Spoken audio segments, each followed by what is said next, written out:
Bonjour tous les deux. Merci d'avoir accepté d'être présente et de participer au congrès de l'amour conscient, enfin vers l'amour conscient. Et on est vraiment ravis voilà, de ce que, D'avoir avec nous. voilà, de t'avoir avec nous. Alors, tu es philosophe, tu es sexologue, tu es d'origine bruxelloise, et puis tu as vécu aussi à New York et actuellement tu es à Paris.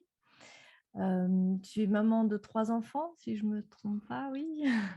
Exactement, grandissant.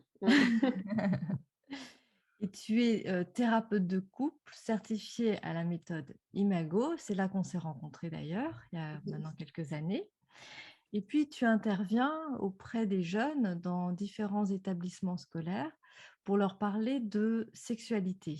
Donc, c'est vraiment cet aspect de ton activité, enfin, ce domaine-là qui nous intéresse à proprement parler aujourd'hui. Et puis, tu as écrit aussi 4 ouvrages, si on ne se trompe pas. Et là, on en a 2. On a notamment celui qui s'intitule « Qu'est-ce qui pourrait sauver l'amour ?» Non, le dernier.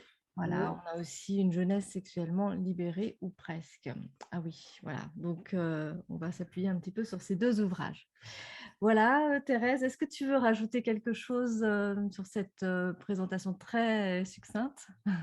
Et je veux aussi d'abord vous remercier de cette invitation. Je vous remercie pour cette initiative qui, j'espère, fera le plus grand bien, enfin le plus grand bien au plus grand nombre. Et puis voilà, c'est vrai qu'en plus de toutes ces activités-là, à la fois d'accompagnement des couples, des célibataires, de formation, voilà, j'ai cofondé une entreprise qui s'appelle SEM et qui est dédiée vraiment au love care, comme on dit, aux soins de l'amour pour préserver, prendre soin de nos relations d'amour. Donc c'est vrai que maintenant, si je me lance dans cet entrepreneuriat, mais pour aussi répandre au plus grand nombre ces bonnes nouvelles sur l'amour. Oui, et SEM, ça s'écrit… SEME, comme semer. c'est ça. Voilà. Et donc dédié au love care. C'est un mot qu'on a inventé, mais pour vraiment expliquer vraiment ce soin de l'amour. Donc voilà, je peux vous dire un petit peu pour me présenter. Merci. Alors, Sabrina le disait tout à l'heure, tu interviens depuis pas mal d'années, pas loin de 15 ans, je crois, ou peut-être à peu près ça, quoi, dans des établissements scolaires. Et euh, éduques, tu enseignes, enfin, la sexualité aux jeunes. Alors d'abord, déjà, quels établissements scolaires, en gros, quelle population, quels jeunes, et puis qu'est-ce que qu'est-ce que tu apprends là? Qu'est-ce qui ressort de ces entretiens que tu as avec eux? Pour vous partager un peu comment j'en suis arrivée là, c'est que j'ai commencé très jeune. Très jeune, c'est 18-19 ans. J'étais étudiante en philosophie, toujours intéressée sur les questions qui touchent à l'amour, à la sexualité, au féminisme. Et on m'a dit, Thérèse, t'es jeune, t'es sympa, va parler aux adolescents. Donc, on m'a invitée à aller parler aux plus jeunes. Donc, je suis d'abord intervenue comme un peu une grande sœur avec vraiment cette relation-là avec les jeunes. Et je me souviens très bien parce que quand je dis grande sœur, c'est que je viens d'une grande famille et j'ai entre autres des petites sœurs et des petits frères qui m'ont dit, Thérèse, fais quelque chose. Ne nous laisse pas comme ça sans information. Et je me souviens très bien de ma sœur qui avait invité toute une bande de copains lycéens à la maison chez moi. Et elle m'avait dit, mais en fait, on nous parle sans cesse des risques liés à l'amour et à la sexualité, on ne nous parle jamais d'amour. Et tous les copains nous disaient, nous, ce qu'on veut, c'est entendre parler d'amour. Et donc là, ils m'ont sollicité. Donc, ce n'était pas au départ mon idée en tant que telle, c'est plutôt, j'ai répondu à une invitation faite par des jeunes. Alors, quand je dis que ce n'est pas mon idée, ce n'est pas tout à fait vrai parce que quand j'étais moi-même adolescente, je me souviens, vers 15 ans, j'avais le même questionnement que ces jeunes-là, c'est-à-dire on est complètement livré à nous-mêmes dans cette aventure de la vie affective, relationnelle et sexuelle. On passe des heures carrées à apprendre les mathématiques, l'histoire, la géographie, le français, mais rien, pas un mot sur comment bien relationner, comment être bien en relation, comment être heureux. Et je trouvais ça assez révoltant finalement parce que je voyais autour de moi que tout le monde se galérait, c'est-à-dire qu'il y a beaucoup de souffrances à l'adolescence liées à la vie affective, relationnelle et sexuelle. Et les adultes ne faisaient rien. Et donc, à 15 ans, je me souviens que j'avais eu cette intuition de dire, moi, je vais fonder des écoles de la vie et de l'amour, j'avais mis ça comme ça, et pour justement apprendre à parler de tout ça. Et c'est venu plus vite que prévu parce que donc, quelques années plus tard, ce sont des jeunes qui m'ont dit, mais fais quelque chose. Donc, j'étais sur le terrain. Et peut-être dans ce témoignage, dans cette histoire, la première chose qui apparaît, c'est ce besoin profond des jeunes qu'on leur parle d'amour. C'est-à-dire qu'on arrête de leur faire peur sur les questions liées à la sexualité, à la vie relationnelle. Faites ce que vous voulez, mais attention aux abus sexuels, attention aux avortements, enfin aux grossesses non désirées, attention aux maladies, mais plutôt, ça veut dire quoi aimer? Qu'est-ce que c'est le bonheur? Quel est le sens de l'amitié, etc. Des grandes questions, ça veut dire quoi être libre? Des grandes questions existentielles qui les habitent. Et ils ont besoin qu'on vienne les rejoindre dans ces questions-là et pas seulement être dans de l'information. En tout cas, moi, c'est ce qui m'a le plus interpellée chez les jeunes et ce qui m'interpelle encore le plus aujourd'hui. Alors, bien sûr que parfois, on doit faire une information parce qu'on a quand même des connaissances à transmettre aux jeunes. Des informations sur les risques, c'est très important, mais ce n'est pas suffisant. C'est pour ça que dans le besoin, c'est la question de l'éducation. Comment j'éduque? Comment j'enseigne des compétences spécifiques qui vont me permettre d'avoir des relations qui soient respectueuses de moi et de l'autre et qui vont permettre de répondre à mon besoin profond d'aimer et d'être aimé durablement, respectueusement. Il y a vraiment cet enseignement de connaissances qui est nécessaire et les jeunes ont vraiment, vraiment besoin de ça, plus que jamais. Est-ce que c'est ça, du coup, l'éducation consciente à la sexualité? Dans l'éducation consciente à la sexualité, dans la conscience, il y a aussi la connaissance. Et donc, ce qu'on peut préparer pendant l'enfance et l'adolescence, c'est cette connaissance de soi qui passe par aussi une écoute de soi, par la connaissance de son corps, la connaissance de sa personnalité. Il y a vraiment quelque chose de l'ordre de j'apprends à développer ma personnalité, à développer qui je suis, dans une période de construction de son identité. Donc, des ateliers qui vont être liés à l'estime de soi, la confiance en soi, l'affirmation de soi sont vraiment nécessaires à cet âge-là pour pouvoir se positionner quelques années plus tard comme femme et homme, comme adulte, on va dire, et sortir d'un questionnement adolescent, suis-je aimable, suis-je quelqu'un de bien, et qui peut en fait contaminer nos relations d'amour. C'est-à-dire que moi, je pars un peu du principe et j'espère que ça rejoindra certaines des autres interventions de ce congrès, de dire qu'on peut être un couple heureux et composé de deux célibataires heureux, que avant d'être avec quelqu'un, il faut être quelqu'un. Et l'adolescence, c'est le temps de développer sa personnalité. Souvent, ce qui va se passer, c'est qu'à l'adolescence, c'est le moment où on va se mettre en couple, parce qu'on pense que le couple va nous donner une identité. Et moi, je n'ai pas peur de le dire, que ça pose vraiment problème, ces couples adolescents. Parce que l'aventure du couple, elle est formidable. Vous en parlez dans ce congrès, on donne plein de clés pour pouvoir vraiment vivre cette aventure dans la joie réciproque. Mais l'aventure de couple peut être aussi désastreuse quand elle n'a pas, quand elle est vécue sur des grandes immaturités. Pourquoi je dis désastreuse? Parce que si je n'ai pas développé mon identité, si je n'ai pas développé ma liberté, finalement, je n'ai pas cette confiance en moi, cette estime de moi, je peux être dans une relation où je ne sais pas exercer ma liberté. Et on le voit bien chez les adolescents, collégiens et lycéens, ils sont dans des relations où il y a de la violence psychologique, il y a de la violence physique, il y a parce qu'il y a beaucoup de dépendance affective, tout simplement, et des jeux de manipulation qui s'installent, et le couple est dangereux. Et nous, adultes, on peut voir ça en disant « Oh, mais c'est trop mignon, ils sont en couple, ils sont amoureux, c'est joli. » Et on voit ça avec nos yeux d'adultes. Mais la réalité du couple d'adolescents est très problématique, bien souvent. Pas tous, mais bien souvent. Parce qu'en fait, on va attendre de l'autre qu'il me confirme que je suis quelqu'un d'aimable. Si j'attends de mon petit copain, si j'attends de ma petite copine, qu'elle me confirme que je suis quelqu'un de bien, je ne vais pas pouvoir exercer ma liberté parce que dès lors qu'elle va me demander quelque chose, je vais vouloir lui donner dans l'espoir de me sentir aimée, surtout ne pas la perdre, cette personne-là, parce que sinon, j'aurais l'impression de ne plus être quelqu'un d'aimable. Donc, c'est le fameux que tous les adolescents comprennent parfaitement quand je dis en conférence, le fameux « si tu m'aimes, fais-moi plaisir, envoie-moi une photo de toi ». Non, pas avec le col roulé, déshabille-toi un petit peu. Alors là, par exemple, la fille, elle peut dire « Ah ben non, ça, j'ai pas très envie de donner une photo de moi. » Alors, je dis « Quoi ? Tu veux pas me faire plaisir? Ça veut dire que tu m'aimes pas? Mais si tu m'aimes pas, on n'a pas de raison d'être ensemble.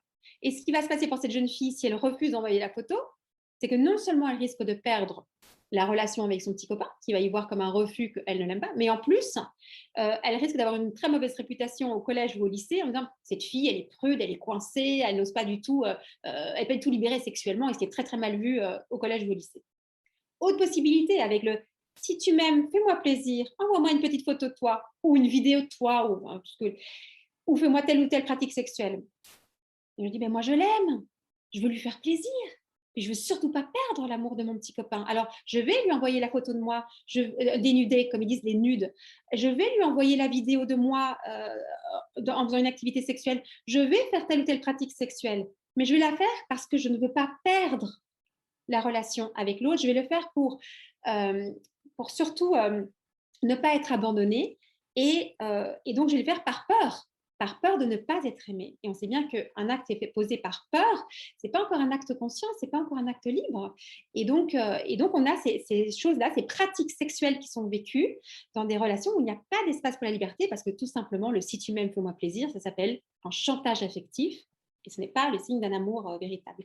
Et ça, on le voit énormément, je pèse mes mots quand je dis énormément, chez les collégiens et les lycéens, ce type de relation-là.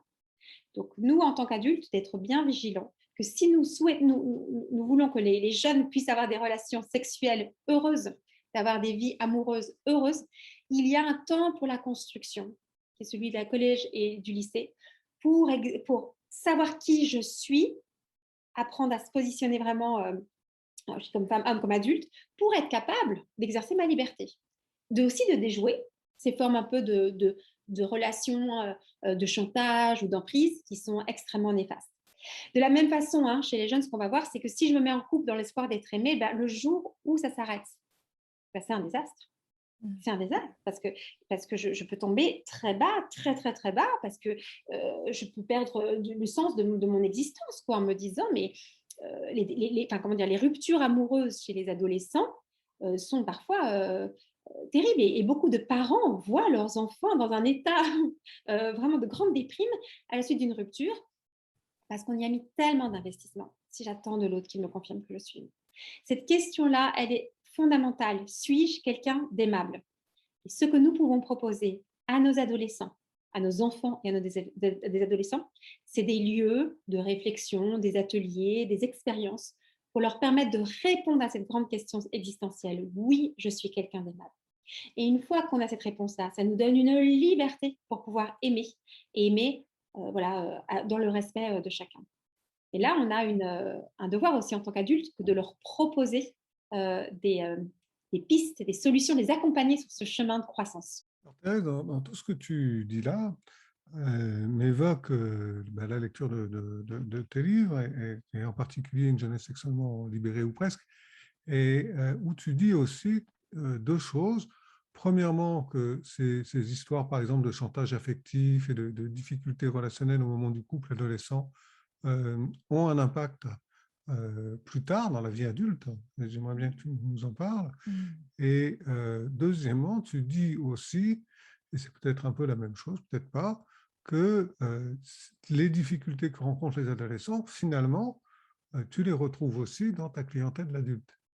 Oui, les difficultés que vivent des adolescents, on peut les rencontrer dans la clientèle d'adultes. Pourquoi? Parce que ce qu'on peut observer aujourd'hui, c'est qu'on a des adultes, c'est-à-dire des personnes qui ont des vies d'adultes, qui ont des vêtements d'adultes, qui ont des voitures d'adultes, qui ont des appartements d'adultes et des jobs d'adultes, mais qui se comportent intérieurement comme des adolescents.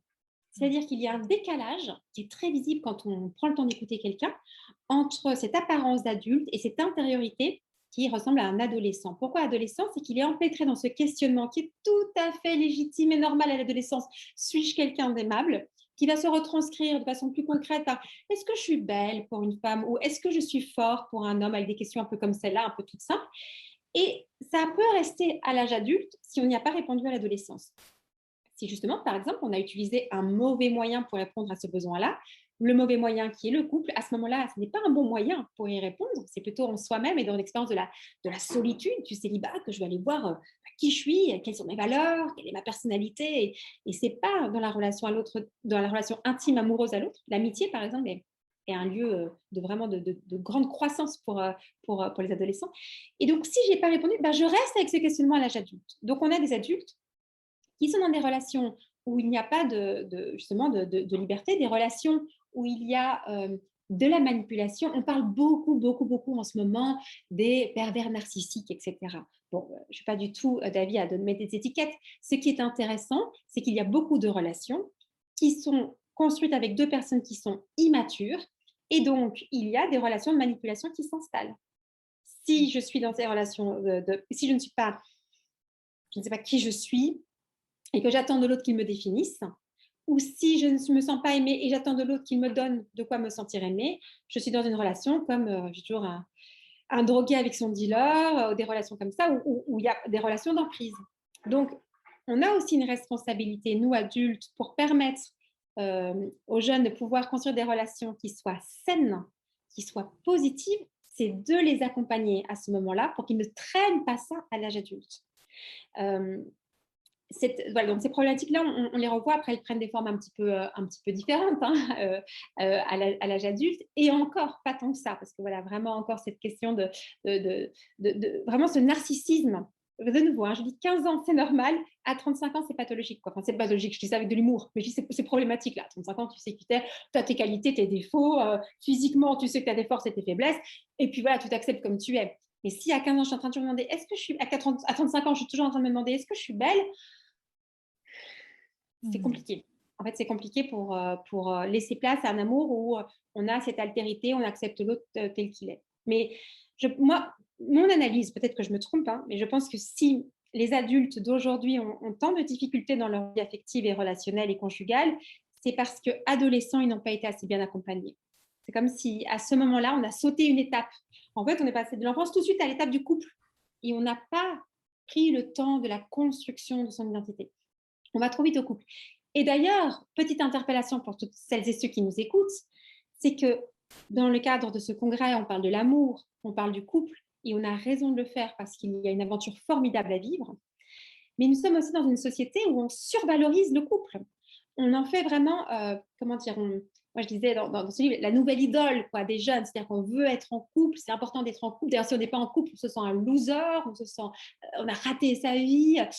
Et il faut bien mesurer, je trouve, dire le couple, c'est une aventure intéressante à une certaine période de la vie, à l'âge adulte, mais pas à d'autres. Et je pense qu'on a, là, on arrive en plus dans j'allais dire la période de la Saint-Valentin, par exemple, où on entend dans tous les médias le couple, le couple, le couple. Voilà, le couple, c'est intéressant, mais pas toujours. Vous voyez, je nuance, mais pour justement permettre au couple de retrouver tout son sens et toute sa force. Oui, on saisit bien l'importance d'une éducation à la sexualité, d'une éducation consciente. La question que je me pose là maintenant, c'est comment accompagner donc ces jeunes, comment ça se passe? Et puis, je pense également aux formations dont on nous a rapporté un petit peu quelques échos de temps en temps, ce qui se passe dans les lycées, dans les collèges. Par exemple, j'ai mon fils Tieman qui m'a raconté que c'était le CPE qui avait retourné une chaise et puis qui avait mis un préservatif sur le pied de la chaise pour leur expliquer comment mettre un préservatif. Et puis, ça avait duré à peine 1 heure. Et puis, c'était le CPE je pense que c'était à son collège, j'imagine, ou au lycée. Voilà, donc j'ai deux questions là, qui me viennent. Le comment et puis comment ça se passe actuellement dans les collèges et les lycées. Alors, d'abord, si on commence par comment ça se passe actuellement dans les collèges et dans les lycées, waouh, on a un énorme chantier devant nous. La directive du gouvernement, c'est 3 interventions par niveau scolaire. Donc, ils sont censés avoir au moins 21 interventions sur toute leur scolarité, collège et lycée. D'ailleurs, je pense que même en primaire aussi, on est censé avoir des interventions. Bien sûr que la quasi-totalité des établissements scolaires en France ne suivent pas cette directive. Donc, il y a un déficit un déficit vraiment très important d'éducation affective et sexuelle. Alors, donc ça, c'est une première chose. Comment ça se passe? C'est qu'effectivement, beaucoup se sont dit, on va faire au moins l'information sur les risques et on va essayer de la donner. Voilà, parfois, c'est un professeur de SVT qui va, qui va s'y coller, parfois, c'est un CPE et qui va donner une petite information sur attention, faites ce que vous voulez, mais n'oubliez pas préservatif et pilule. En général, c'est un peu ça le message. Ce qu'on pourrait envisager pour répondre à ce grand défi de la jeunesse, qui est de savoir est-ce que je suis quelqu'un d'aimable, et pour les accompagner dans la construction de leur personnalité, pour qu'ils soient capables, adultes, de vivre des amours joyeux et respectueux de l'un de l'autre, en conscience, et tout ce message que vous essayez d'apporter ici dans ce congrès. Moi, j'aurais une petite proposition à faire, une suggestion, c'est d'aborder les choses avec 3 axes. Un premier axe, c'est de la philosophie. Pourquoi j'ai la philosophie? C'est de les rejoindre dans leur quête de sens de la vie. C'est un âge où ils se posent la question, c'est quoi le sens de ma vie? Qu'est-ce que je vais faire sur Terre? Qu'est-ce que je vais réaliser sur Terre? Qu'est-ce que c'est l'amour? Qu'est-ce que c'est le bonheur? Qu'est-ce que c'est la liberté? C'est une question fondamentale de l'existence humaine que se posent les jeunes. Et nous pouvons les rejoindre dans ce questionnement-là. D'abord, c'est ce qu'ils aiment le plus, parce qu'on va vraiment toucher à leur cœur profond. Et donc, comment est-ce qu'on propose des interventions au milieu scolaire, à tous les âges, qui vont vraiment leur permettre de réfléchir à ce que c'est être un homme, une femme, être humain en fait. Qu'est-ce que c'est la question, voilà, par exemple le consentement, on en parle beaucoup, mais c'est une belle question, ça veut dire quoi être d'accord, être consentant, prendre le temps d'y réfléchir, pourquoi c'est si important? On est vraiment sur une question de réflexion, de nourrir leur intelligence en touchant vraiment leur cœur. Et donc, c'est la question de la philosophie qui me semble cruciale. Quand je dis philosophie, je sais que les Français pensent directement à la philosophie en terminale, avec des petites angoisses au niveau des notations qu'ils ont pu avoir, etc. Je ne parle pas de ça. Quand je dis philosophie, c'est l'amour de la sagesse, c'est la recherche de vérité. C'est vraiment se poser ces grandes questions-là. On peut le faire avec une grande simplicité. Il y a plein d'outils aujourd'hui pour le faire. Et de répondre aussi, de les rejoindre dans ce questionnement existentiel. Ça, c'est le milieu plus philosophique, appliqué à la relation, à l'amour. Un deuxième pilier qui serait le développement personnel. Nous avons des outils formidables aujourd'hui à notre époque. On a une chance folle de vivre à notre époque. On a des connaissances, des outils qui nous permettent de pouvoir être mieux avec soi et avec l'autre. Des outils de développement personnel, on les connaît beaucoup dans le monde anglo-saxon. Moi, je l'ai découvert quand j'habitais à New York. J'ai eu absolument 3e là-bas, donc j'avais des petits.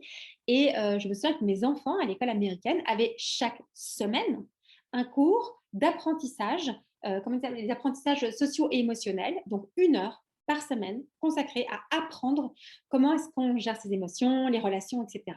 C'était intégré à la scolarité. Et évidemment que c'est formidable parce qu'on a plein de connaissances qu'on peut transmettre aux enfants. Oui, du genre tout ce qui est communication non violente, tous les outils d'estime de soi, la confiance en soi, etc. Développer ses talents. On a vraiment beaucoup de choses. De mettre toutes ces connaissances-là au service des jeunes et qu'ils aient accès et qu'ils soient formés. Et puis un 3e pilier qui est vraiment la prévention. Il y a aussi une information à donner. Évidemment que c'est nécessaire. Il y a l'information sur à la fois en fait, toutes les difficultés qu'ils peuvent rencontrer, le harcèlement, la question des grossesses non désirées, évidemment, des maladies sexuellement transmissibles. C'est important de les informer là-dessus. Et puis, l'information majeure aussi sur la question de la pornographie, puisque cette génération est très exposée à la pornographie. Donc, de pouvoir leur en parler. Pourquoi est-ce que ça pose problème? Pourquoi est-ce que ça ne les aide pas à se construire en liberté? Parce que l'industrie pornographique vraiment les prend en otage très jeunes. Hein. Donc ça aussi, une information sur ces situations-là, propres à leur génération, propres à notre époque, c'est nécessaire pour pouvoir leur permettre de grandir et d'avoir une meilleure connaissance d'eux-mêmes et des autres. Donc je pense qu'avec ces 3 axes-là, on peut faire quelque chose de pas mal. Hein. Et moi, ce qui me met parfois en colère, le mot est fort, mais quand même, c'est qu'on a tous ces outils. Il ne faut rien inventer de nouveau. Je vous dis, on vit à une époque formidable. La seule chose, c'est qu'il faut maintenant les mettre au service des jeunes. Donc, il faut que les directeurs d'école prennent conscience qu'il y a une urgence à investir ce champ de l'éducation affective, relationnelle et sexuelle, que ce n'est pas compliqué, qu'on a des outils et puis il faut y aller, quoi. Donc là, maintenant, c'est la responsabilité des éducateurs de le faire. Je dis en milieu scolaire parce que On pourrait me répondre, oh, mais ce sont les parents qui doivent être chargés de faire tout ça. Alors, c'est intéressant, les parents peuvent le faire, hein, sur les 3 axes dont j'ai parlé. Mais ce qui est aussi important, c'est que tous les enfants aient accès à cela. Et pas seulement les enfants qui ont des parents qui sont formés. Et puis, c'est aussi très intéressant pour des adolescents d'entendre ce genre de contenu avec leurs petits camarades de classe. Par exemple, quand j'interviens en milieu scolaire, au lycée, et je parlais de la pornographie, ben, c'est génial parce que j'ai plusieurs centaines de jeunes devant moi, toutes les promos de terminale, de seconde, de première, et ils entendent tous la même chose.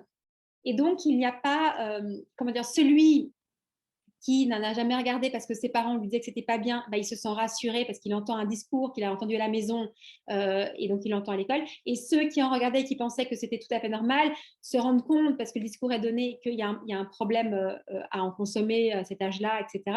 Et du coup, ben, ça change quand même pas mal les choses. Voilà. Donc je pense que le discours aussi à l'école est important. Et puis, autre argument pour l'éducation affective à l'école, c'est que toutes ces questions de relations, d'affectivité, de sexualité, ça a un impact sur la scolarité. Et les directeurs et directrices le savent. Un jeune qui n'est pas bien dans sa peau, un jeune qui se sent dans une relation de harcèlement, d'emprise, qui est dans une rupture amoureuse, qui est dans un mal-être personnel, ben, il ne travaille pas bien à l'école. Donc, on a aussi un impact sur la scolarité. Donc, si on veut que les jeunes puissent être ouverts à toutes les connaissances qu'on veut leur diffuser, justement cette fameuse histoire géographie mathématique, il faut que les jeunes puissent être pas empêtrés dans un questionnement affectif et sexuel qui les encombre leur tête. Hier encore, je recevais en consultation une jeune fille, 24 ans, étudiante à Sciences Po, qui arrête ses études parce qu'elle a une relation amoureuse qu'elle n'arrive pas à gérer et ça l'empêche d'étudier alors qu'elle était promise à un avenir incroyable d'un point de vue universitaire.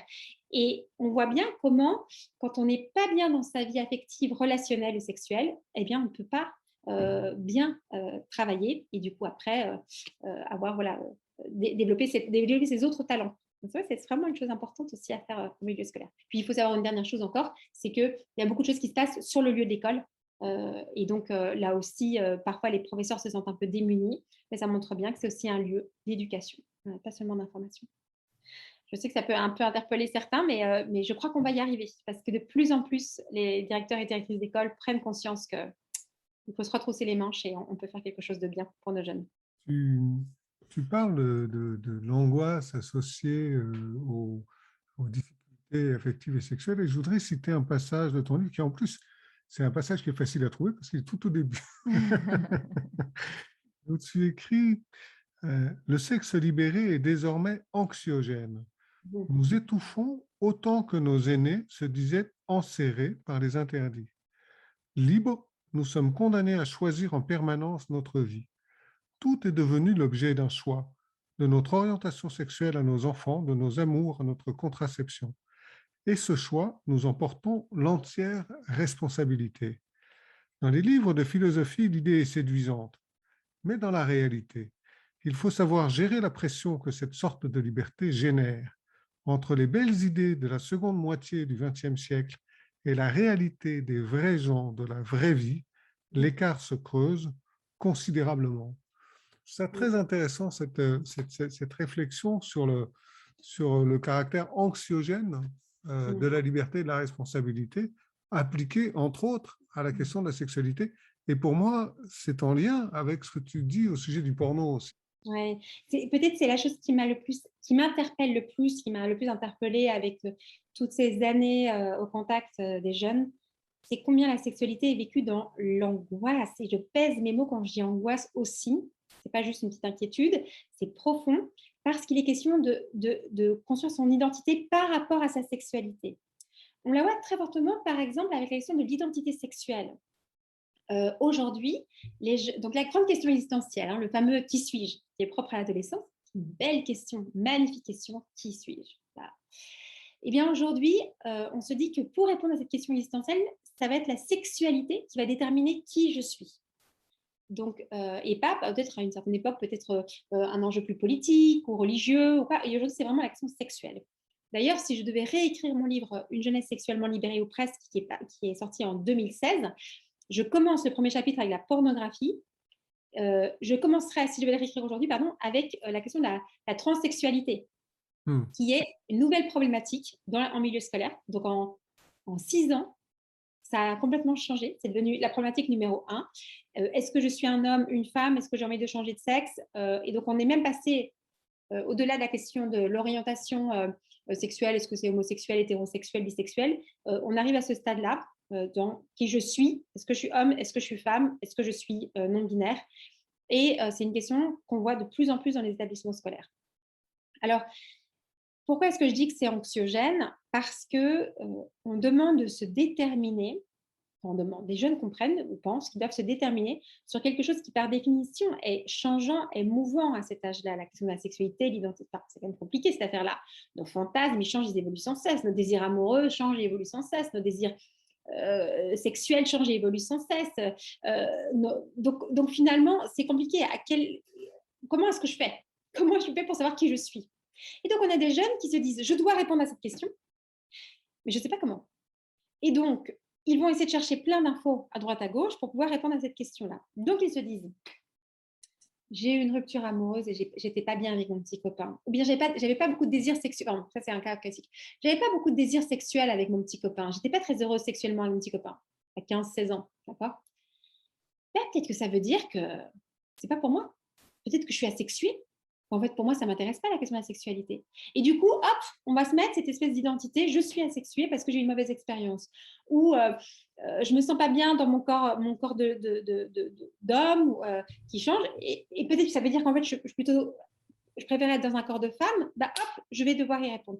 Et ce qui est embêtant, c'est que la sexualité, dans le sens de toutes nos pensées, nos désirs, nos fantasmes, notre action, devient l'objet d'une attention folle. C'est-à-dire qu'il y a une obsession faite sur tout ça. J'ai rêvé de... Ça veut dire que peut-être je suis... Oh, calme le jeu. On a juste envie de leur dire, on respire, tout va bien. Vous n'êtes pas obligé de choisir. Vous êtes vous, Pierre-Paul Jacques. Ok, c'est parfait. Et c'est merveilleux comme ça. C'est vraiment de respirer, de calmer la pression par rapport à ce sujet-là. On va voir comment ça s'établit au fond de toi, et puis on voit comment une évidence revient et revient encore. On laisse le temps faire son œuvre. Et de ça, on veut tout de suite tout savoir. Et donc, on est vraiment très inquiet de sa moindre désir. Et au lieu de voir, je ne sais pas, un fantasme qui arriverait avec une espèce de curiosité ou de joie, ou de dire « Ah, c'est drôle, ça m'émoustille, cette chose-là », je le vois comme quelque chose d'inquiétant. Et c'est ça qui est dommage, c'est que finalement, la sexualité, elle est appréhendée avec de l'inquiétude, avec du stress, avec de l'angoisse. Vous rajoutez à ça tout le stress et l'angoisse qui est lié évidemment à l'univers de la pornographie, puisque le premier vecteur par lequel les gens rentrent dans la question de la sexualité, ce n'est pas la pornographie aujourd'hui. À mon époque, je fais la vieille en disant ça, c'était pas avortement et sida, surtout, c'était surtout ça qu'on entendait. À leur époque, c'est pas d'abord avortement et sida, vraiment pas, ils en parlent très peu. C'est vraiment d'abord par rapport à la pornographie. Et la pornographie, elle renvoie quand même une image de la sexualité qui est dans la performance, la quête de jouissance, et donc qui crée ce qu'on appelle des angoisses de performance, peur de ne pas être à la hauteur, de ne pas y arriver. Donc ça donne aussi un certain modèle sexuel qui génère de l'angoisse. C'est aussi en cela qu'elle n'est pas bonne pour les adolescents. Et donc, je tiens juste aussi à préciser que quand je parle de pornographie, c'est très important que tous les adultes qui nous écoutent comprennent que quand on parle de pornographie, on ne parle pas de la pornographie des années 70, toute mignonne et gentillette. Hein. Quand on parle de pornographie que les jeunes consomment, c'est une industrie, ce sont des images, qui est conçues par une industrie très puissante, ce sont des images extrêmement violentes, à l'encontre principalement des femmes. C'est voilà, une sexualité qui est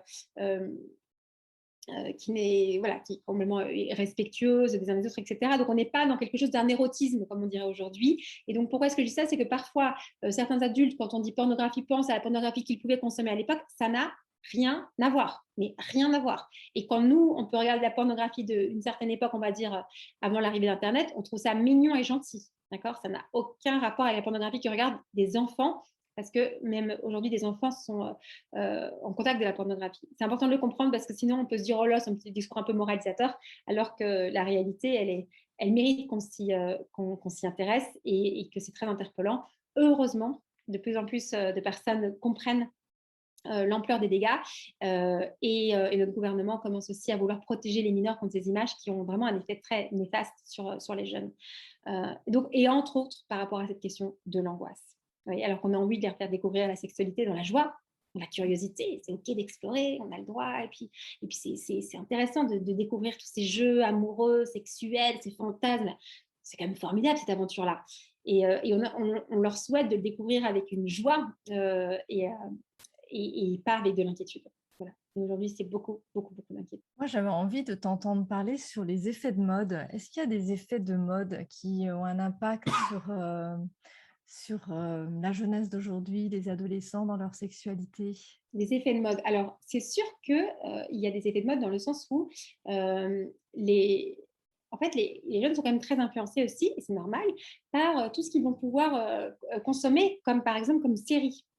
Donc, là où on voit des effets de mode, c'est d'abord même des modes de vêtements, mais qui sont aussi à caractère sexuel, qui peuvent se voir. Donc, par exemple, je trouve qu'un effet de mode très fort, c'est quand même d'être non-genré. Donc, ça, on le voit de plus en plus. Mais c'est aussi une façon d'affirmer une certaine sexualité et qui vient d'influenceurs sur les réseaux sociaux qui donnent à voir que c'est possible de faire autrement, d'acteurs dans certaines séries qu'ils regardent qui le montrent. Les effets de mode, on peut le voir aussi par l'expérience d'avoir des expériences homosexuelles. Ça, c'est vraiment aussi un effet de mode très important, que ce serait normal et que ce serait bien de pouvoir expérimenter aussi ce que c'est, d'avoir des relations sexuelles entre femmes ou entre hommes. Et ça, pourquoi je dis effet de mode? Parce que c'est vraiment perçu comme un truc à faire ou à vivre si on veut être cool. C'est le nouveau cool. Le couple hétérosexuel, il n'est pas très cool. Hein. Et donc, le petit couple, la jeune fille qui restera avec son petit copain et ils sont en couple tout seuls, ça, c'est pas très cool, c'est pas très mode, justement. Donc, on voit tous ces effets de mode-là. Et puis, après, effets de mode aussi dans des choses à expérimenter ensemble ou à d'autres. Mais ce qui me frappe le plus, c'est ce besoin de faire beaucoup d'expériences pour pouvoir savoir qui on est, mais des expériences qui sont des expériences sexuelles. Alors que moi, je pense qu'à l'adolescence, c'est un temps de faire des expériences, oui, mais des expériences des aventures à vivre, des voyages, des projets à mener, des combats politiques à mener aussi. Et c'est très quand même centré sur soi, finalement. C'est très individualiste, j'ai envie de dire. Peut-être que c'est ça qui frappe beaucoup chez les jeunes, c'est quand même très individualiste. Souvent, moi, ce que j'avais appris dans mes études aussi un peu de psychologie, c'est qu'on disait que le collégien, cette période de la vie, la période de la puberté, était très centrée sur lui et que normalement, à l'entrée au lycée, dans le développement de la personnalité, le jeune était centré sur la société. Il commençait à s'intéresser au monde. Et on voyait ce passage entre le collégien qui dit est-ce que c'est normal ou pas normal d'avoir mes règles à cet âge-là, d'avoir un sexe de cette taille-là, c'est genre normal, pas normal et les effets de groupe, au lycée je m'intéresse au monde. Moi, ce qui me frappe, je trouve que les lycéens d'aujourd'hui ne s'intéressent pas beaucoup au monde qui les entoure, ou très peu, et ils sont encore très embêtés dans ces questions sexuelles. Et je fais ça parce que c'est très tourné vers soi et pas vers les enjeux de société. Alors, je dis ça, on pourrait me répondre qu'il y a de plus en plus de lycéens qui s'intéressent à toutes les problématiques de féministes depuis la vague MeToo. Donc ça, c'est quand même une chose intéressante. Donc c'est bien.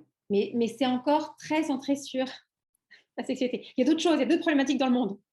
L'écologie, la politique, la pauvreté. Enfin, oui, ouvrez-vous, quoi. Et là, on est vraiment très fort dans un questionnement individualiste et la sexualité est vécue un peu comme ça. Enfin, moi, c'est quelque chose qui me frappe, mais peut-être que d'autres le verront différemment. Et je pense que plus, en fait, moi, ce que je défends, c'est que plus on va aller les rejoindre dans leur quête existentielle et les nourrir au niveau de leur besoin de connaissances sur la question de sexualité affective, plus ils vont pouvoir passer à autre chose. Et si on ne le fait pas, ils restent empêtrés là-dedans. Enfin bon, j'espère que ça vous parle quand je dis ça. Oui. Est-ce qu'il y a quelque chose que les parents peuvent faire? Parce que là, on est au collège, au lycée, et une fois rentré à la maison. Des conseils pour les parents. Mais je pense que pour les parents, il y a plusieurs choses. Par contre, on va commencer. la première chose en tant que parent, c'est que mon devoir en tant que parent, si j'ai un seul job à faire en tant que parent, une seule mission à accomplir, ma mission en tant que parent, c'est d'aimer mon enfant pour qu'il me quitte. C'est bizarre, mais c'est ça.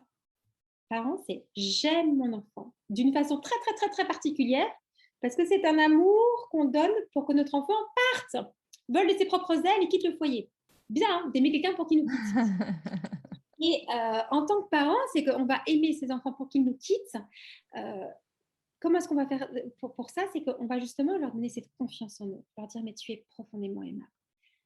J'entends que tu traverses des difficultés, j'entends que tu as des questionnements, mais comme tu es une merveille, tu es une merveille. C'est le message qu'on peut matraquer à ses enfants, évidemment chacun avec sa façon, mais lui dire mais tu es une merveille, tu as de la valeur, tu es une belle personne. Que les pères qui nous écoutent disent à leurs filles, disent à leurs fils, tu es une merveille, tu es quelqu'un de bien, tu es aimable. Et que les mères aussi continuent à transmettre ce message-là, même quand les enfants grandissent, ils ont encore besoin de l'entendre, qu'ils sont profondément aimés. Je crois vraiment que cet amour inconditionnel des parents vis-à-vis de leurs enfants, c'est ça qui nous donne une force dans la vie gigantesque. Et notre job, c'est ça, d'aimer nos enfants inconditionnellement, toujours, et de leur dire, vous êtes des merveilles. Un enfant qui sait qu'il a de la valeur, qui se sent aimé, qui se sait aimer, il va se comporter avec respect pour lui et pour les autres. Il ne va pas faire n'importe quoi. Il va vraiment avoir quelque chose de beaucoup plus ajusté dans ses autres relations. Quand je ne sais pas si je suis aimée, quand j'ai l'impression que mon père s'en fiche complètement de moi, quand j'ai l'impression que ma mère, elle m'a complètement délaissée, je vais aller chercher l'amour à droite, à gauche. Et parfois avec des personnes qui ne sont pas bienveillantes parce qu'elles-mêmes aussi ne sont pas rassurées sur le fait qu'elles soient aimables. Donc je pense que vraiment d'abord la première chose, c'est qu'en tant que parent, d'aimer nos enfants. Et ça, on sait tous le faire puisqu'on aime nos enfants. Donc vous savez le faire. Trouvez juste la manière de leur dire je t'aime, mais pour qu'ils partent. D'accord? C'est un amour pas qui est captateur, j'ai besoin de toi pour exister, j'ai besoin de toi parce que sans toi je m'écroule. Non, non, tu es une merveille. L'autre chose en tant que parent, c'est qu'on a un autre devoir. Et ça, c'est important de le rappeler. C'est qu'on a un devoir de protéger nos enfants. On a le devoir de protéger nos enfants. Ils nous sont confiés, on est responsable d'eux. Et pourquoi est-ce que je dis ça? C'est que beaucoup de parents vont un peu déléguer la responsabilité aux enfants. Je vais vous dire une chose qui me travaille beaucoup parce qu'on parle pas mal des abus sexuels en ce moment et heureusement qu'on le fait. Mais on est nombreux à avoir reçu comme éducation, quand on était enfant, on nous a dit « ton corps t'appartient, tu peux dire non si tu n'es pas d'accord, tu as le devoir de dire non ». Et donc, on a dit aux enfants « voilà, tu dois savoir dire non quand on fait quelque chose qui ne te correspond pas ». Dans un sens, c'est bien de le dire aux enfants. Mais ce n'est pas suffisant. Pourquoi? Parce que l'enfant ne peut pas encore se protéger totalement.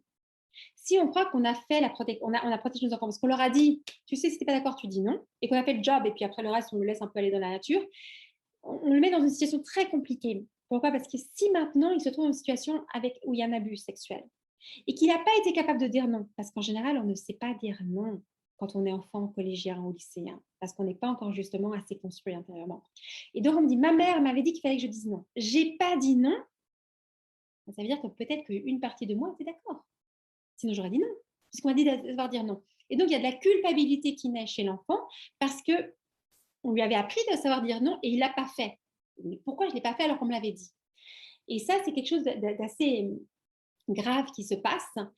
Et c'est pour ça que je dis que le devoir des parents, c'est de protéger ses enfants. Ça veut dire de leur enseigner cela, c'est très important de l'enseigner, mais de continuer à protéger ses enfants, c'est-à-dire de savoir qui ils vont rencontrer, comment ça s'est passé, et d'avoir quand même aussi un contrôle sur les personnes qu'ils vont voir et les choses qu'ils vont regarder aussi sur Internet et les échanges. Je peux pas dire, bon, tu fais attention, hein, sur les smartphones, il y a parfois des gens un peu tordus, donc tu fais attention. Puis hop, on laisse avec son enfant avec son smartphone jour et nuit.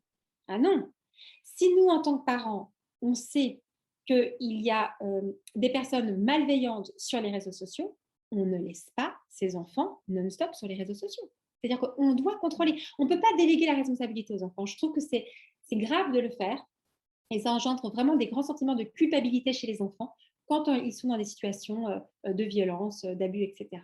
Donc, en tant que parent, je prends ma responsabilité en tant que parent de devoir protéger mon enfant. Il y a des choses dangereuses. Sur les réseaux sociaux, il y a des personnes malveillantes, oui. Donc, je ne laisse pas ma fille sur TikTok à moitié à poil en train de faire des danses non-stop sans aucun contrôle. Il y a des pervers qui regardent ces applications-là, qui ont un contact avec votre enfant, qui peuvent la retrouver parce qu'on met des photos de son univers, hein, de sa maison, de son jardin, etc. Et que c'est dangereux. Donc, on ne peut pas dire « fais ce que tu veux ». Non, il y a un danger. On sait que sur Internet, il y a aujourd'hui en France un accès à la pornographie qui n'est pas régulé. Et donc, les enfants, sur des appareils, des smartphones, n'importe quoi, en fait, où il y a Internet, peuvent avoir accès à la pornographie. Donc, je ne laisse pas comme ça prendre l'iPhone, la tablette sans aucun contrôle. Alors, dire, oh là là, vous êtes pénible, c'est-à-dire qu'il faut contrôler. Eh bien, ouais. Et je dis ça en connaissance de cause. J'ai 3 enfants et donc je suis directement confrontée à ça. Et je vous comprends tous les parents parce que je vis la même chose. C'est pénible. C'est pénible en tant que parent de dire on arrête les smartphones. On les met tous dans un panier à partir d'une certaine heure. On ne dort pas avec son smartphone. On ne regarde pas tout seul un écran dans sa chambre, etc. C'est pénible. Mais je pense que c'est notre devoir en tant que parents. C'est notre devoir en tant que parents de les protéger et de faire attention à une chose. On pense que le smartphone de nos enfants, c'est un peu leur journal intime, c'est secret, etc. Et du coup, souvent, on ne doit pas y avoir accès. On va aller... Alors que dans sur ce smartphone, nos enfants ont accès au monde entier et à n'importe qui peut venir leur parler. Donc, on doit aussi avoir quand même des protections. On peut mettre des filtres sur les portables des enfants. Voilà. C'est pas agréable en tant que parent parce qu'on voudrait tellement être la maman cool, le papa cool. On voudrait tellement passer tout de suite à autre chose, un autre type de relation avec son enfant, peut-être dans le contrôle. Mais je pense que c'est irresponsable de la part des adultes de ne pas vouloir protéger nos enfants et ils nous en voudront un moment. Tu m'as laissé seule avec un écran, mais tu es folle.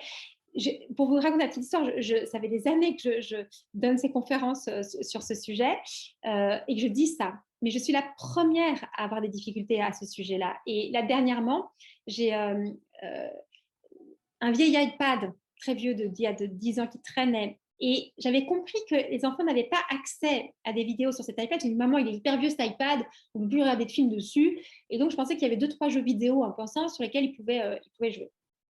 Et je découvre, il n'y a pas moins de 2 semaines, qu'en fait, si, il y a YouTube sur cet iPad. Et je me dis, mais c'est pas possible, vous vous moquez de moi, je pensais qu'il n'y avait pas. Donc, je commence à être en colère. Et mon fils aîné de 16 ans, il dit, mais maman, mais tu crois quoi? Mais bien sûr qu'il y a, mais tu viens de quel siècle? Alors que j'ai eu mes enfants à 20 ans. Voilà, donc, ok, donc ça, c'est vraiment pour la vieille. Et après, il me dit, non, mais maman, donc mon fils de 16 ans, de toute façon, c'est grave, hein, tu lui as laissé comme ça avec l'iPad, il pouvait regarder des vidéos, tu n'as même pas contrôlé, en fait, c'est super dangereux, maman. Et il commence à m'engueuler en me disant que j'étais une mauvaise mère parce que je n'avais pas bien contrôlé les choses. Et en fait, il dit, mais moi, il dit, alors après, évidemment, à 16 ans, il dit, moi, je sais, parce que tu m'as expliqué et que je fais hyper attention. Mais quand même, un petit frère de 10 ans, de 9 ans, c'est n'importe quoi là, tu contrôles rien et tout ça. Je dis, mais j'ai pas fait exprès, je pensais qu'il n'y avait pas de vidéo, etc. Et je me faisais engueuler par mon fils aîné en me disant, t'es pas assez responsable, maman. Et la scène, pour vous dire à quel point je suis la première à lutter contre ça et que c'est difficile, alors que je sais que c'est un point important parce que quand on réfléchit, hein, je sais pas vous dans vos foyers, mais combien il y a de tablettes, d'ordinateurs, etc. C'est difficile d'avoir le contrôle sur tout. Mais ce qui était intéressant dans cette histoire, c'est que mon fils disait, maman, fais attention pour mon petit frère. Et je trouve ça touchant de voir que je crois que nos jeunes ont besoin aussi, attendent ça de nous, qu'on les protège, qu'on les protège. Par exemple, dire à un enfant, un collégien, tu ne vas pas dormir avec ta tablette le soir ou ton téléphone. C'est les protéger parce que parfois, même souvent, il y a encore des échanges sur les réseaux sociaux, même la nuit. On a des drames terribles d'harcèlement dans les écoles et ça continue en fait avec ces moyens de télécommunication. Donc nous, en tant que parents, 2 choses. Aimer nos enfants pour qu'ils nous quittent et les protéger. Les protéger. Les adolescents, ce ne sont pas des petits adultes, ce sont des grands enfants. Pareil, ce n'est pas des petits adultes, c'est des grands enfants, donc il faut se comporter comme avec des enfants. On met encore des interdits, des limites.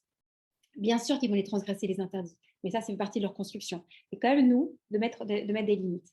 Mais ça demande à nous, parents, d'avoir une posture d'adulte et de ne pas nous-mêmes être comme un ado qui veut se confirmer qu'on est quelqu'un d'aimable et bien, et du coup passer pour quelqu'un de cool. Et c'est là que la boucle est bouclée, parce qu'on a commencé en disant qu'il y a une question existentielle à l'adolescence qui est « suis-je aimable ?» Comment est-ce que j'y réponds pour avoir une posture d'adulte et pouvoir me comporter en adulte dans mes relations? si je n'y ai pas répondu, je me comporte comme une ado dans mes relations amoureuses, mais aussi avec mes enfants. Et je peux être une maman ado parce que je veux encore plaire à mon enfant. Au lieu de vouloir avoir cette posture d'adulte, je t'aime pour que tu me quittes et je te protège des dangers encore associés parce que tu es encore, parce que tu es enfant, dans une situation de faiblesse. Ça ne fait pas de toi quelqu'un de mal, au contraire de mauvais. Ça fait juste, c'est que c'est normal dans une période de faiblesse. Et ça me touche parce que, encore là, j'ai vu une petite nièce qui utilise beaucoup TikTok et le grand-père qui voyait les photos de sa petite fille de 10 ans avec de mini-jupes et petits débardeurs et danser. Je ne sais pas si vous connaissez le réseau social TikTok, mais c'est beaucoup de danse, mais parfois c'est très sexué. Il était horrifié. Et il dit à sa petite fille de 10 ans, il faut que tu arrêtes d'aller sur ces réseaux. Elle dit, et il se mettait à fondre en larmes. On me disait, mais qu'est-ce que tu imagines? Tu crois que je fais quelque chose de mal? Et je disais à son grand-père, mais vous savez, c'est pas à elle, c'est à ses parents de dire non. On ne peut pas demander à un enfant de faire ça. Et je trouve que c'est important de ne pas accuser les enfants. Ils font comme ils peuvent. Il y a aussi des modes qui suivent. Et nous, en tant qu'adultes, de dire comment est-ce qu'on les accompagne, comment est-ce qu'on fait attention à ce qu'ils voient. Et surtout, les réseaux sociaux. Il y a des dangers. Voilà, on a parlé beaucoup. Moi, en introduction, on parlait de. Je suis belge et moi, je suis la génération qui a grandi avec les affaires de Dutroux. Donc, quand j'étais enfant, avec ces histoires terrifiantes de pédophiles qui étaient en plus des meurtriers, enfin, c'était terrible. Et je me souviens avoir des histoires comme ça qui nous hantaient, on parlait que de ça. Aujourd'hui, ils se retrouvent sur les réseaux sociaux et sur Internet. Et je ne veux pas être prophète de malheur en disant ça. Je dis juste, nous devons faire preuve de lucidité, être adultes, être conscients, et du coup, de protéger nos enfants, de faire attention. Comme on peut, on ne va pas y arriver parfaitement, mais au moins avoir cette volonté-là de les protéger. Parce qu'on les aime. Et ils ont besoin d'être aimés. En tout cas, il y aura mille choses à raconter, hein, mais j'espère déjà que ça donne quelques petites pistes. Oui, bien sûr, c'est formidable. Merci Thérèse. Merci beaucoup Thérèse. Tu disais que la boucle était bouclée, ben, je pense que c'est pratiquement ça. Hyper logique, clair. Est-ce que tu nous as préparé un petit atelier là? Qu'est-ce que tu as imaginé? Peut-être qu'on pourrait, en tant que parents, se poser la question de ce que j'aurais voulu recevoir quand j'étais adolescent de la part de mes parents et qu'il m'a manqué pour que je devienne adulte. Je pense que la majorité d'entre nous, on est arrivé à l'âge adulte avec vraiment encore des grands manques parce que nos parents ne nous ont pas donné. C'est normal. Mais se dire, tiens, de quoi j'aurais eu besoin à l'âge, à l'adolescence pour pouvoir me grandir en tant qu'adulte. Et pourquoi est-ce que je vous propose ça? C'est que peut-être que ce petit moment d'introspection, de se dire, tiens, voilà ce qui m'a manqué, ce que j'aurais voulu recevoir, et bien, comment est-ce que je peux le donner aujourd'hui à mon enfant? Moi, par exemple, je le vois bien avec donc j'ai des ados là, et je me rends compte que j'essaye, c'est ça qui est beau aussi en tant que parent, hein, c'est que je peux réparer des choses aussi dans mon histoire au travers de mes relations avec mes enfants, des choses qui m'ont manqué de la part de ma mère, de mon père, et que j'essaye de leur offrir aujourd'hui. Et ça me remplit de joie de me dire, ah, je leur donne quelque chose que moi, je n'ai pas reçu, et peut-être qu'ils vont grandir avec cette chose-là. Alors, j'aurais manqué sur d'autres aspects, mais il y a quelque chose d'assez joyeux de se dire, tiens, je vais t'offrir ce que moi, il m'a manqué ou ce dont j'aurais eu besoin et que j'ai compris des années plus tard que c'était essentiel pour devenir adulte. Peut-être de vous encourager à réfléchir à ce sujet-là et surtout si vous avez des grands enfants, enfin des collégiens, des lycéens, n'hésitez pas à leur en parler. Leur dire, tu sais, moi, quand j'étais adulte, j'aurais eu besoin que mes parents me disent, par exemple, justement, je suis fière de toi. Mon père, il m'a jamais dit, je suis fière de toi. Et du coup, pendant des années, je me suis galérée dans ma vie parce que j'avais toujours besoin de l'approbation des autres pour avancer. Je n'arrivais pas à me faire confiance. Alors, tu vois, j'aimerais te dire que moi, je suis fière de toi, de ce que tu fais. Comment est-ce que tu peux sentir que je suis fière de toi? Et puis, on peut avoir une discussion comme ça, mais on peut se confier sur des petites choses. Et ces échanges-là, elles créent une belle confiance avec nos enfants. C'est-à-dire que, voilà, on est profondément imparfait, on avance avec tout ce qu'on est, mais il y a quand même aussi un lieu de réparation, un lieu de croissance en tant que parent, d'avoir nos enfants. C'est ce qui me vient un peu spontanément. Superbe atelier. Ouais, super. Merci beaucoup Thérèse, c'était passionnant. Merci, on est content de te revoir et en plus de t'avoir écouté comme ça, c'était superbe. Merci beaucoup. Super intéressant, vraiment. Merci à vous pour cet engagement pour l'amour. C'est magnifique ce que vous faites. Et ouais, merci à tous les deux. vraiment, pour tout ça. Como